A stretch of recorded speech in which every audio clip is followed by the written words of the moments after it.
प्रिय शिक्षार्थियों, आज हम कक्षा 10वीं की राजनीतिक की पुस्तक से पहला अध्याय सत्ता की साझेदारी को सीखने जा रहे हैं। उसके अंदर हम 3 देशों की बात करेंगे। पहले नंबर पे बेल्जियम, दूसरे पे श्रीलंका और तीसरे नंबर पर भारत। तो सबसे पहले बेल्जियम को सीखते हैं। बेल्जियम के समुदाय और क्षेत्र के बारे में यहाँ पे बेल्जियम का मानचित्र बनाने का प्रयास हमारे द्वारा किया गया है। देखना, बोर्ड के एग्ज़ाम जो आते हैं मार्च महीने में आते हैं और मार्च महीने में आता है हमारा रंगों का त्यौहार होली। तो मुझे यूँ लग रहा है कि भाई कहीं बेल्जियम का ये मानचित्र पिचकारी तो नहीं है कि ट्रिगर दबाएं और खूब रंग बरसें भाई।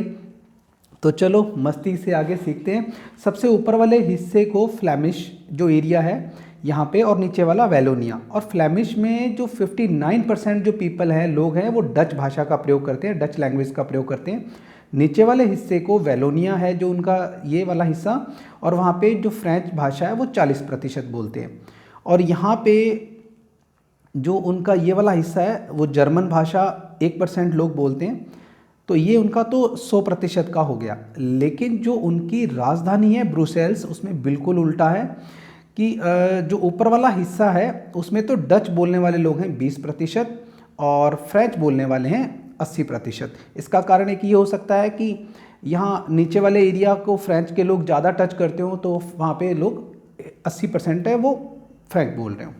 तो इसका आगे जो ग्राफ बनाया गया है आपके लिए, आपके पेपर में अगर आपके क्वेश्चन रहता है ये पेपर के अंदर कि बेल्जियम की जो समुदाय और उसके क्षेत्र को एक्सप्लेन करो, तो आपने ये ग्राफ बनाना है, ये मैप बनाना है। बहुत ज़्यादा प्रभावित करता है आपके उत्तर को ये, अगर आप ऐसे अच्छे से बना के आते हो तो। उसके बाद यहाँ पे इस ग्राफ को समझने के लिए आप यहाँ से देखो कि 59% यहाँ 60 से थोड़ा नीचे और 40 के बराबर फ्रेंच और 1% जर्मन के लिए रखा गया है। और ब्रुसेल्स में ऊपर वाले हिस्से में 20% है वो डच बोलते हैं और नीचे वाले 80% है वो फ्रेंच बोलते हैं।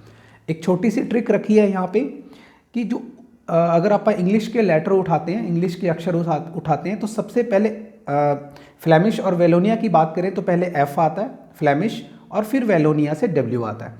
तो एफ ऊपर पहले आता है तो एफ पहले ऊपर की ओर, और वेलोनिया में डब्ल्यू बाद में आता है तो डब्ल्यू नीचे की ओर।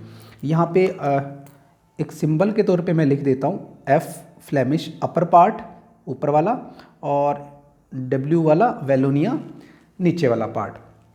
तो सेम टू सेम अगर इसी चीज़ को और आगे ट्रिक में लेके आएँ तो देखते हैं कि फ्लेमिश एफ फ्लेमिश एरिया है वो, और डच बोलते हैं डी से, उसको मैंने यहाँ पे अंकित किया है, और वेलोनिया डब्ल्यू और फ्रेंच एफ, यानी कि F D Flemish Dutch upper part. नीचे वाले लोअर पार्ट की बात करें तो Wallonia W French F W F. तो एक छोटी सी ट्रिक है, आप अपने माइंड में रख के, अगर आपके सामने आपको ये क्वेश्चन मिलता है कि बेल्जियम को एक्सप्लेन करो, बेल्जियम की व्याख्या करो, तो अगर आपके दिमाग में ये ट्रिक है कि ऊपर वाले एरिया को फ्लेमिश और नीचे वाले को वेलोनिया बोलते हैं, बहुत सारे बच्चे इसी में कंफ्यूज हो जाते हैं कि नीचे वाला वेलोनिया है या फ्लेमिश है। तो याद रखना, ऊपर वाला एफ पहले आ रहा है तो फ्लेमिश और डब्ल्यू बाद में आ रहा है तो वेलोनिया नीचे, और यहाँ पे ब्रुसेल्स उनकी कैपिटल है। तो अब हम बात करेंगे और डिटेल्स में आगे पूरी इसकी व्याख्या करते हैं कि वहाँ पे चल क्या रहा था। तो सबसे पहले की बात करें फ्रेंच, यहाँ के जो फ्रेंच भाषी लोग थे वो तुलना रूप से ज़्यादा समृद्ध और ताकतवर थे। उनके पास ज़्यादा पैसा था, ज़्यादा धनी थे वो, और उनकी ज़्यादा चलती थी।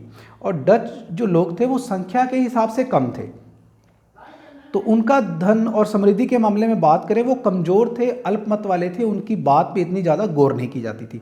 इसका नतीजा ये हुआ कि 1950 से लेके 60 के दशक में, इस डिकेड के अंदर दोनों में भारी तनाव हो गया। इस दशक में आपस में ये लोग लड़ने झगड़ने लग गए। हुआ क्या कि जो फ्रेंच लोग थे उनको ज़्यादा नौकरियां मिलती थी, अगर राजनीति की बात करें तो उनके लोग ज़्यादा मंत्री बनते थे, तो ये इस बात को लेकर उनमें बहुत झगड़े रहते थे। तो फिर वहाँ की सरकार ने, वहाँ के लोगों ने एक समझदारी भरा कदम उठाया, और उस कदम के अंदर क्या किया कि उन्होंने 1970 से लेके 1993 तक जो उनका संविधान था उसमें 4 संशोधन किए। तो संशोधन क्या किए जी, पूरे दुनिया को उन्होंने एक बहुत अच्छा संदेश दिया। उन संशोधनों को समझने के लिए मैं यहाँ पे आपके सामने इस पेज को लेके आ रहा हूँ।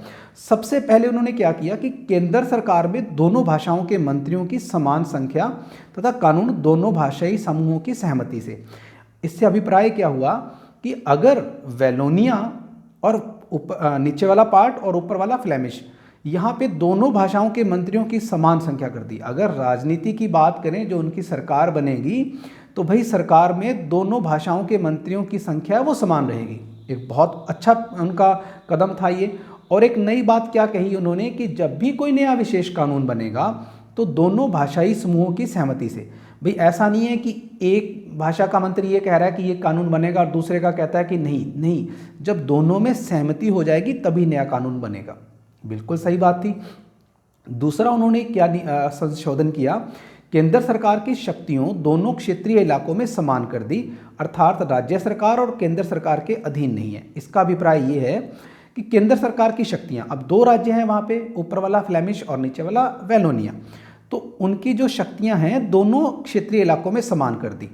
और इसका अभिप्राय क्या हुआ कि राज्य सरकार केंद्र सरकार के अधीन नहीं है। मतलब वहाँ पे जो सरकार का सिस्टम है वो किस प्रकार से है कि एक तो है वहाँ पे केंद्र सरकार और दूसरी राज्य सरकार। जो केंद्र सरकार है ना, वो राज्य सरकार के ऊपर अपना हुक्म नहीं चलाएगी। राज्य सरकार को लगता है कि उनके राज्य में ये इस सिस्टम के अंदर बदलाव लाने वाला है तो वो ला सकते हैं, उनको केंद्र सरकार का हुक्म मानने की ज़रूरत नहीं है। अब आपको एक छोटी सी बात बता दूं कि ये सिस्टम कैसे काम करता है। जैसे भारत देश की बात करें तो भारत देश में केंद्र सरकार भी है, राज्य सरकार भी है और पंचायती राज भी है। और जो केंद्र सरकार के कुछ निर्णय होते हैं, ठीक है, वो आके राज्य सरकार को मानने पड़ते हैं, लेकिन बेल्जियम में ऐसा नहीं था। आगे की बात करें, ब्रुसेल्स में अलग सरकार बनाई उन्होंने और दोनों समुदायों को समान प्रतिनिधित्व दिया।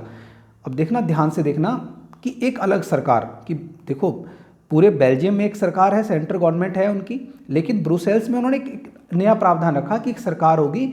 और फिर यहाँ पे दोनों की एक बात रख दी, क्योंकि देखो ब्रुसेल्स में जो फ्रेंच पीपल थे वो 80% थे, जो फ्रेंच थे वो 80% थे और जो डच थे वो 20% थे, 20%। तो यहाँ पे कोई बीच में सामंजस्य ही नहीं था।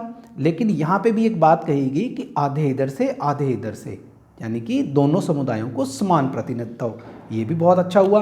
अब चौथे नियम में उन्होंने क्या किया, संशोधन में सामुदायिक सरकार का निर्माण किया और उनकी जो चुनाव संबंधित प्रक्रिया है उसमें क्या हुआ कि वो भाषा के लोगों के द्वारा, यानी कि जो फ्रेंच लोग हैं, डच लोग हैं, वो लोग उनका संविधान संबंधी उस सरकार का निर्माण करते थे। और ये क्या करती थी सरकार कि इस सरकार के पास सांस्कृतिक, शैक्षिक तथा भाषा संबंधी शक्तियाँ हैं।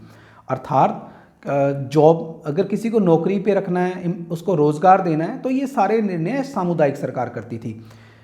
अभिप्राय क्या हुआ कि जो बेल्जियम का देश था उसने एक बहुत अच्छा ये संशोधन किए कि बराबर का प्रतिनिधित्व होगा हर जगह पे, चाहे वो राज्य सरकार है, चाहे वो केंद्र सरकार है, चाहे वो ब्रुसेल्स की जो उनकी राजधानी में सरकार है। इससे ये हुआ कि जो लोग आपस में लड़ते झगड़ते रहते थे, एक दूसरे में बेगानापन आता था, एक दूसरे को अजनबी की नज़रों से देखते थे, अब वो स्थिति वहाँ पर नहीं रही। और ये वाला जो इनका मॉडल था, प्रारूप था, ये सिर्फ इनके यूरोप महाद्वीप में नहीं, पूरे विश्व के अंदर एक अच्छा इस सिस्टम को माना गया कि अगर हम अपने देश की जनता को भाषा, धर्म के आधार पर बराबर की उसको प्रतिनिधित्व देते हैं तो वो देश ज़्यादा तरक्की करता है, ज़्यादा विकास करता है, वहाँ पे लड़ाई झगड़े नहीं होते और शांति के साथ वहाँ पे लोग हैं वो अपना जीवन जीते हैं। तो बहुत ही अच्छा मैसेज मिलता है इस चैप्टर के थ्रू द्वारा हमें। सत्ता की साझेदारी, सत्ता का मतलब सरकार और साझेदारी का मतलब एक दूसरे से मिल बांट कर अपने देश को चलाना या किसी भी सिस्टम को चलाना। तो ये था जी, बेल्जियम की बात थी सत्ता के साझेदारी चैप्टर के अंदर कि किस प्रकार से उन्होंने सूझबूझ के साथ अपने देश के अंदर बिल्कुल दोनों समान वर्गों का प्रतिनिधित्व किया और सबका साथ लेके हुए अपनी अच्छी सरकार को उन्होंने चलाया और ये पूरा उनका एजेंडा सिस्टम विश्व भर में प्रसिद्ध है।